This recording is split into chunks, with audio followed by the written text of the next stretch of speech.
আন্ধারপুরীর মানুষ আমি, আন্ধারপুরীর মানুষ আমি, আর আন্ধার ঘরের বাসিন্দা।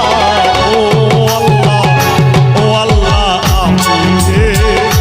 আমি এক পাপিষ্ঠ বান্দা। ও আল্লাহ, ও আল্লাহ, আমি এক পাপিষ্ঠ বান্দা।